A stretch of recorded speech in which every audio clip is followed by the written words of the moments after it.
Hi friends, சரி cinema பெஸ் அப்டேட்டில் ஒரு லேட்டஸ்டான ஒரு அப்டேட்டோடு வந்திருக்குங்க. நேற்று ரஜினி சார் மைசூரில் ஜெயிலர் செகண்ட் பார்ட்டோடைய ஷூட்டிங்கை முடிச்சுட்டு மீண்டும் சென்னை திரும்பியிருக்காரு. அவர் சென்னைக்கு வரும்போது பார்த்தீங்கன்னா கூடவே நெல்சன் அவர்களும் வந்திருக்காரு. 2 பேரும் ஒன்றா தான் பயணம் பண்ணிருக்காங்க. ஃப்ளைட்டுக்குள்ளே ஏறினே ரஜினி சாரை பார்த்துட்டு அங்கே இருக்கக்கூடிய அந்த பேசஞ்சர்ஸ்லாம் ஒரு கரகோஷத்தை எழுப்பியிருந்தாங்க பாருங்கள். அந்த வீடியோ இப்போ ஆன்லைன் சோஷியல் மீடியாவில் ரொம்ப வைரலாக போயிருக்கு. ரஜினி சார் எல்லாருக்கும் வந்து ஒரு வணக்கம் வச்சுட்டு அமைதியாக போயிருக்காங்க. அவருடைய இடத்துல போய்ட்டு உட்காந்துட்டு நெல்சன் கூட உட்காந்து பேசக்கூடிய அந்த வீடியோ பார்த்தீங்கன்னா ஒரு 40 செகண்ட்ஸ் வரைக்கும் ஓடக்கூடிய அந்த வீடியோ இப்போ ரொம்ப காட்டு தீர்ப்புகள் வைரலாக இருக்குது. இது ஒரு பக்கம் போயிருக்கும்போது இன்னொரு பக்கம் கூலி படத்தோடைய அந்த ஃபஸ்ட்டு சிங்கிள் ட்ராக்கு சிக்குடு சாங் பார்த்தீங்கன்னாக்கா யூடியூப்பில் ட்ரெண்டிங்கில் நம்பர் 1 பொசிஷன் நேற்று ஈவினிங்கே வந்து பெற்றுடுச்சு. ஸோ ட்ரெண்டிங் ஆயினிருக்கு ஒரு பக்கம் பார்த்தீங்கன்னாக்கா ஃபேன்ஸ் எல்லாருமே அதை கொண்டாடினாங்க. இன்னொரு பக்கம் இன்ஸ்டா சோஷியல் மீடியாலெலாம் பார்த்தீங்கன்னாக்கா ரீல்ஸாக போட்டு மக்கள் வந்து கொண்டாட ஆரம்பிச்சிட்டாங்க அப்படின்னு தான் சொல்லணும்.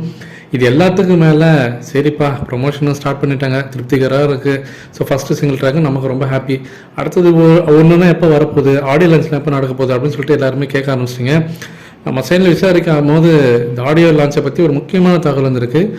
ஜூலை மாதம் 26ஆம் தேதி இல்லைனா 27ஆம் தேதி அன்றைக்கி ஒரு ஆப்டான டேட் இப்போதைக்கு சன் பிக்சர்ஸ் வந்து ஃபிக்ஸ் பண்ணி வச்சுருக்காங்களாம். இந்த படத்தோடைய ஆடியோ லான்ச் நடத்துறதுக்கு சென்னையில் நேரு உள் விளையாட்டு அரங்கில் தான் இது நடக்கும் அப்படின்ற மாதிரி இப்போ தகவல் வந்திருக்கு. இதற்கான ஏற்பாடுகளை ரொம்ப தீவிரமாக மும்முரமாக பார்த்தீங்கன்னாக்கா சன் பிக்சர்ஸ் இப்போ வந்து செயல்படுத்த ஆரம்பிச்சிருக்காங்க. ஸோ ஜூலை 26 ஆர் 27 2 நாள் ஏதாவது ஒரு நாள் அவங்க வந்து இந்த ஆடியோ லான்ச் நடத்துறதுக்கு நிறைய வாய்ப்புகள் இருக்குது. ஸோ கண்டிப்பாக இருக்கும். ஏன்னா படம் ரிலீஸ் ஆகிறதுக்கு முன்னாடி கரெக்டாக ஒரு 3 வாரத்துக்கு முன்னாடி ஆடியோ லான்ச் வச்சாங்கன்னா கரெக்டான ஒரு பர்ஃபெக்டான டைம் அப்படின்னு தான் நான் சொல்லுவேன். நீங்கள் கீழே கமெண்ட் பண்ணுங்கள்.